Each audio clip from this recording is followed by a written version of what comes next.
Tubashimira aho uburyo mukurikira amakuru n'imiganiro tubagezeho gatanu kuri gatanu umwe mudukurikira muri hirya no hino hatandukanye tubahaye ikaze mu makuru yacu kandi twizere ko mumeze neza. Twibuze cyane rero reka tunyarukire muri Repubulika Iharanira Demokarasi ya Kongo abariho duhera amakuru yacu muri Repubulika Iharanira Demokarasi ya Kongo. Biravuga ko OSANIDF yavuze ko nyine yavuze ku makuru yuko ngo hari abasirikare bayo ngo bishyikirije M23 mu yandi makuru. Kandi turababwira ko u Rwanda rwasubije Repubulika Iharanira Demokarasi ya Kongo irushinja gushaka urwitwazo kuri FDLR.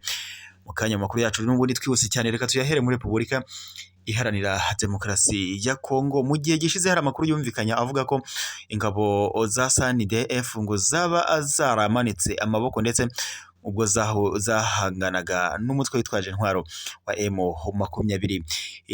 Gusa amakuru yamaze gushyirwa ahagaragara kuri uyu munsi nuko biri kuvuga ko igisirikare cya Afurika y'Epfo SANDF ngo cyanyomoje amakuru yavugaga ko hari abasirikare bacyo baheruka ngo kwishyikiriza umutwe witwaje intwaro wa M23. Nk'uko rero bikomeje gutangazwa, biravuga ko ikinyamakuru National Security News giheruka gutangaza ko ngo hari abasirikare benshi bo mu ngabo za Afurika y'Epfo guverinoma y'iki gihugu nyine yohereje muri Repubulika Iharanira Demokarasi ya Kongo mu cyumweru gishize ngo bamanitse amaboko imbere y'umutwe witwaje intwaro wa M23 kandi ngo ari wo boherejwemo ku guhangana nawo. Nk'uko rero bitangazwa, biravuga ko iki gitangazamakuru nyine cyavuze ko aba basirikare kuri ubu M23 ngo yaba bafite nk'imfungwa z'intambara nyine ngo nyuma yo kubafatira ngo mu mirwano yabaye mu cyumweru ugishize. Nk'uko rero bikomeje kuvugwa, biravuga ko byavuzwe ko ngo mu basirikare bafatiwe nyine muri iyi mirwano harimo abamarawi ndetse ngo hari n'abayiciwemo. Nk'uko amakuru akomeza kugenda abitangaza, igisirikare cya Afurika y'Epfo mu itangazo cyasohoye cyavuze ko gitera utwatsi amakuru avuga ko babiri mu basirikare bacyo ngo bishyikirije umutwe wa M23 nk'uko byatangajwe na bimwe mu bitangazamakuru. SANDF yavuze ko nta musirikare n'umwe mu bo yohereje muri Repubulika Iharanira Demokarasi ya Kongo ngo wigeze ufatwa. Yakomeje kandi ivuga ko inkuru ya National Security News igamije ngo gusiga icyasha n'isura yayo doko nyine ikomeje gusiga icyasha ingabo za Afurika y'Epfo ndetse ngo Kongo aya makuru atari ubwa mbere ngo yandikwaho kuri iki gihugu. Nk'uko amakuru akomeje kugenda abivugwa, biravuga ko rero igisirikare cya Afurika y'Epfo kandi cyavuze ko ibyakozwe ari gutesha agaciro ingabo zacyo ngo ziri mu butumwa bw'amahoro muri Repubulika Iharanira Demokarasi ya Kongo, ngo bikaba byakozwe n'abantu batagaragara, ngo gishimangira ko kitazigera na rimwe cyemera ko isura yacyo isigwa icyasha. SANDF yahakanye aya makuru ndetse yifatwa ry'abasirikare bayo, mu gihe kandi amakuru ariho avuga ko ngo hari abasirikare bayo 6 ngo bari mu maboko ya M23. Nk'uko amakuru aturuka muri Kongo akomeza kugenda abitangaza. Dukomereje amakuru yacu n'ubundi kuyavugwa hano mu karere k'ibiyaga bigari. Ubu biri kuvugwa ko odoko nyine tuyakomereza kuyarimo aravugwa hano mu karere k'ibiyaga bigari kuyavugwa hagati y'u Rwanda na Repubulika Iharanira Demokarasi ya Kongo. Kuri ubu biravuga ko guverinoma y'u Rwanda yagaragaje ko itewe impungenge no kuba Repubulika Iharanira Demokarasi ya Kongo ikomeje gukingira ikibaba FDLR. Ivuga ko u Rwanda rukomeje kugira urwitwazo uyu mutwe witwaje intwaro wa FDLR ndetse nyamara ngo utakiriho. Nk'uko rero bikomeje gutangazwa, Repubulika Iharanira Demokarasi ya Kongo yo itangaza ko ngo umutwe witwaje intwaro wa FDLR ngo utakibaho.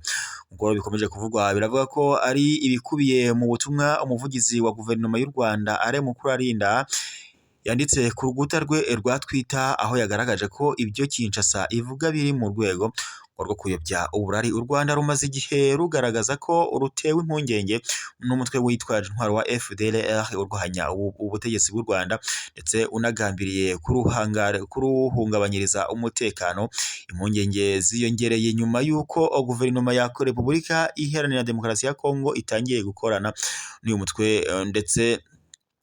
mutwe ndetse banasanzwe bafatanya ku rugamba rwo guhangana n'umutwe witwaje intwaro wa M23. Nk'uko rero biri kuvuga, biravuga ko Kinshasa ku rundi ruhande igaragaza ko umutwe wa FDLR ngo nk'umutwe utagiteje ikibazo ku Rwanda. Ibiheruka gushimangirwa na Minisitiri w'Ububanyi n'Amahanga wa Kongo Christophe Rutundura uheruka kubwira France 24 ngo ko ibyo u Rwanda ruvuga kuri FDLR ari urwitwazo. Mukuru Arinda yakomeje avuga ko kuba Repubulika Iharanira Demokarasi ya Kongo ikomeza kuvuga ko igaragaza ibingibi muri ubu buryo ngo ni ndetse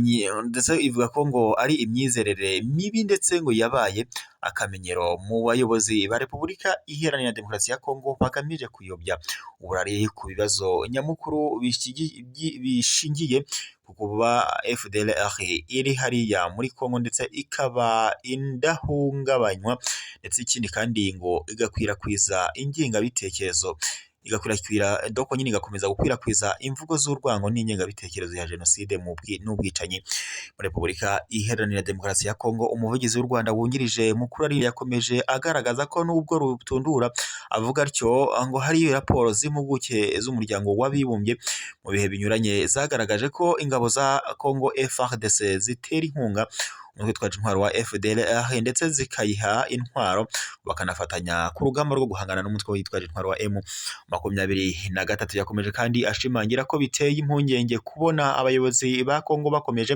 gutsimbarara ku bidafite inshingiro.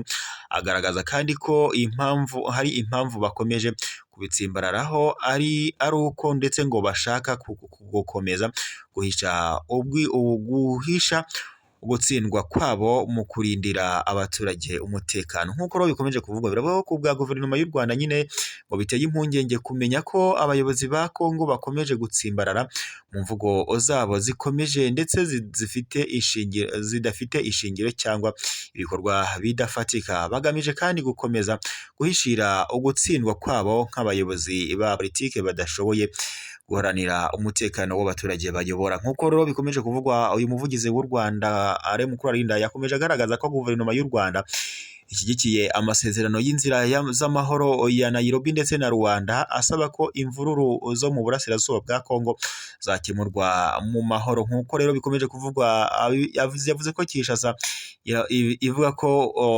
Kinshasa iravuga ko u Rwanda rukomeje kwitwaza FDLR ngo mu gihe mu minsi ishize igisirikare cy'iki gihugu cyari kihanangirije abasirikare bacyo ngo bagisaba yari hihanangirije abasirikare bacyo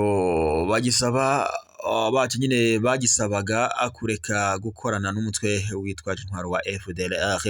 Gusa biravuga ko ngo byari nyuma yo kotswa igitutu n'ibihugu by'ibihangange birimo Leta Zunze Ubumwe za Amerika. Gusa kuri ubu Repubulika Iharanira Demokarasi ya Kongo ikomeza kuvuga ko ngo umutwe witwaje intwaro wa FDLR utakigaragara ku butaka bwa Kongo ngo waba ugaragara ngo ku mbuga nkoranyambaga gusa nk'uko bikomeje kuvugwa. Repubulika Iharanira Demokarasi ya Kongo, raporo zakomeje kugenda zishyirwa ahagaragara, haba umutwe witwaje intwaro wa M23 mu makuru yakomeje gutangaza, yakomeje kugenda igaragaza ko umutwe witwaje intwaro wa FDLR ufatanya n'igisirikare cya Kongo FARDC ndetse n'ingabo za MONUSCO ngo mu gukomeza nyine guhangana n'umutwe witwaje intwaro wa M23. Gusa leta ya Kongo yo yakomeje kugenda ihakana aya makuru ndetse inavuga ko ngo kuri ubu ngo umutwe witwaje intwaro wa FDLR utakigaragara ku butaka bwa Kongo. Ni mu gihe kandi na raporo z'impuguke za Loni muri raporo zashyize ahagaragara zakomeje kugaragaza ko Repubulika Iharanira Demokarasi ya Kongo ikorana byeruye n'umutwe witwaje intwaro wa FDLR nk'uko n'ubundi bikomeje kugenda bitangazwa amakuru rero yakomeje kugenda ashyirwa ahagaragara mu bitangazamakuru bitandukanye. Kuri ubu rero umutwe witwaje intwaro wa FDLR biravugwa ko uri ku butaka bwa Repubulika Iharanira Demokarasi ya Kongo. Gusa leta y'u Rwanda doko nyine Repubulika Iharanira Demokarasi ya Kongo yakomeje kugenda ishinja leta y'u Rwanda kuko yabikorana n'umutwe witwaje intwaro wa M23 guhungabanya umutekano mu burasirazuba bw'iki gihugu. Gusa leta y'u Rwanda yo yakomeje kugenda yamaganira ibikure, ndetse nayo ikomeje kugenda ishinja leta ya Kongo kuba ikorana n'umutwe witwaje intwaro wa FDLR ndetse urwanya ubutegetsi bw'u Rwanda.